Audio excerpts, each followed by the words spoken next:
this is definitely going to be an unpopular opinion for those that are sympathizing with Sean. But if I'm going to be real with you, Scott had a task to do and he delivered. Everybody had the same challenge. Everybody had a box. Everybody had to deliver it to their person. Yeah?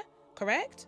Scott had a box. He believed that it went to Sean. He gave reasons, and there were several reasons. Yes, they were poetic. Okay, it was in art form.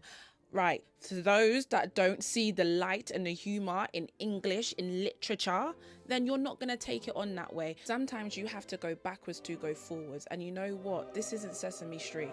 The world is tough. Look what's going on in America right now. It's rough and tough, brethren. Him crying and calling Scott a bully is just so out of turn. Because listen, Scott isn't coming up to you every day picking at you. He's not doing nothing like that.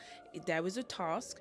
He had his reasons, he delivered it to you. It's just because you can't bite back. But when it was your season and you had Joey Essex on your side, and because you had Joey Essex, you then thought you had the backing of the public, you thought you could run. No. This is karma. This is Sparta, baby. This is life. And you know what? I don't want him to cry. I don't want to see no one crying. Let me not even get it twisted with any of you guys. I don't want him crying.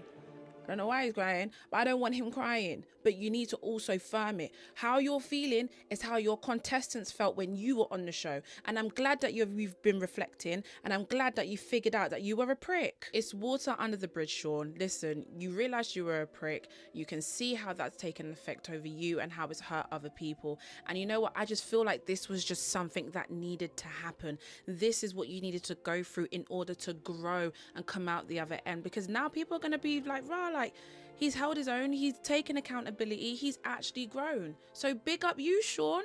Big up you. I'm glad you received your lashings though. Sometimes, guys, sometimes you just have to give people tough love. Sometimes you have to be straight in their face. Sometimes that's just the way to go about things, all right? But as long as you're doing it with love, no one can tell you nothing. I honestly don't feel like Scott means any harm to Sean. I just think Scott has an approach that is just so in your face that if you're not equipped for that kind of personality, you're gonna feel backed up into a corner. That don't mean that Scott is wrong. The thing is, you might not like his approach, but he doesn't tell you a lie.